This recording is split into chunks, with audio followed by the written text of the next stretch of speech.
السلام علیکم ورحمۃ اللہ وبرکاتہ۔ لرن قرآن لائیو چینل کی جانب سے ہم آپ کو خوش آمدید کرتے ہیں۔ انشاءاللہ آج کے بعد ہم 40 احادیث اور دعائیں بھی اپلوڈ کریں گے۔ بچوں کے لیے بہت ہی خاص یہ احادیث ہیں اور انشاءاللہ آپ خود بھی یاد کریں اور بچوں کو بھی یاد کرائیں۔ تو پہلی حدیث ہے پاکی، تو شروع کرتے ہیں۔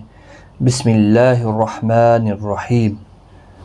الطہور شطر الایمان، الطہور شطر الایمان، الطہور شطر الایمان۔ پاکی آدھا ایمان ہے۔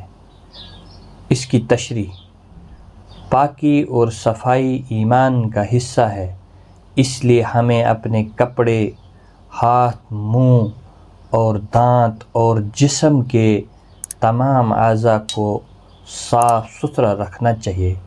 اسی طرح اپنے رہنے سہنے کی جگہ اور پڑھنے لکھنے کے سامان کو بھی صاف رکھنا چاہیے۔ ہمیں ہر طرح کی گندگی اور میل کچیل سے صاف رہنا چاہیے۔ یہ ایمان اور صحت دونوں کے لیے ضروری ہے۔ ظاہری صفائی کے ساتھ اپنے اندرون اور من کو بھی صاف ستھرا رکھیں۔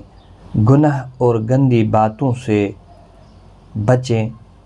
نفرت، دشمنی، لڑائی جھگڑا، گالی، جھوٹ، چوری، غیبت، بے ایمانی اور ان جیسی تمام گندگیوں سے خود کو محفوظ رکھنا بھی صفائی اور پاکی ہے۔